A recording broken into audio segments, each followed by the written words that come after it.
சகேயு என்றால் சுத்தமானவன் என்று அர்த்தம்.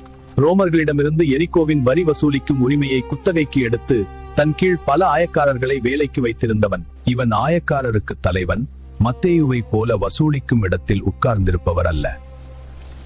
மத்திய கிழக்கு கலாச்சாரத்தில் செல்வாக்கு மிக்கவர்கள் நீண்ட அங்கிகளை அணிவார்கள். ஒரு மனிதன் தன் அங்கியை அரைக்கட்டியவர்களாய் தன் கால்கள் வெளியே தெரியும்படி இருப்பது கலாச்சார ரீதியாக அவமானம்.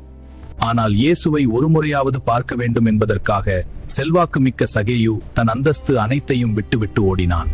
காட்டத்தி அடிமரம் குட்டையாகவும் அதன் கிளைகள் தாழ்வாகவும் அகலமாகவும் இருக்கும். மரம் ஏறுவது அவருடைய ஆவிக்குரிய தாகம் பெரிதாக இருந்தது என்பதை இது காட்டுகிறது.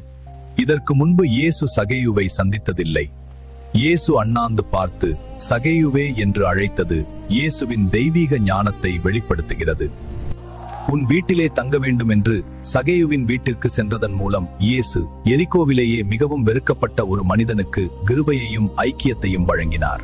நாளத்தனையாக திரும்ப செலுத்துதல் என்பது திருட்டுக்கான தண்டனை. இது நியாய பிரமாணம் செய்ய முடியாததை தேவனுடைய கிருபை